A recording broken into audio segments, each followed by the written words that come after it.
In the dilapidated St. Mary's Orphanage, there was a notorious room, room 23. Every child who stayed in that room would mutter about a shadowy figure that appeared at night. Most of the staff dismissed these claims as mere nightmares, a natural reaction from the orphans' troubled pasts. However, the stories gained traction when Thomas, one of the orphanage's oldest residents, disappeared without a trace.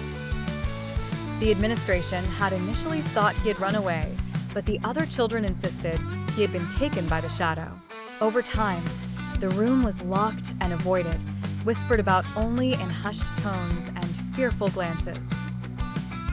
One chilly October evening, the orphanage's headmistress, Mrs. Grayson, decided enough was enough.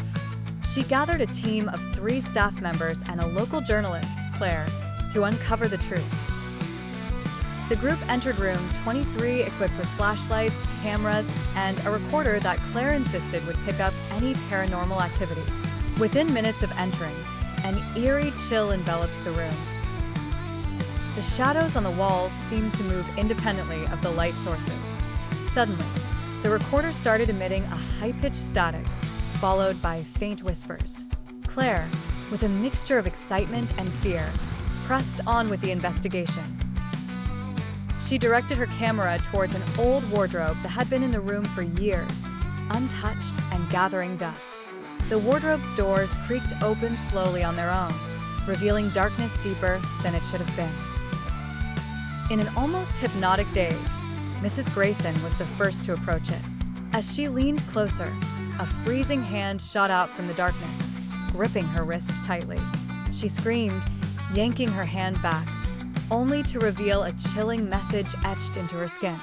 "Help me."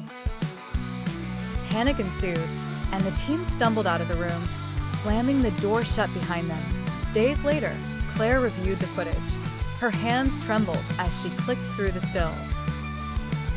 One photo taken at the moment Mrs. Grayson was attacked showed not only her and the wardrobe, but also Thomas's reflection in the wardrobe mirror, eyes wide with terror. They never found out what had truly happened to Thomas, but room 23 was sealed permanently, the key thrown into the nearby river. To this day, the children at St. Mary's Orphanage still whisper about the shadowy figure, wary of shadows that seem to move on their own.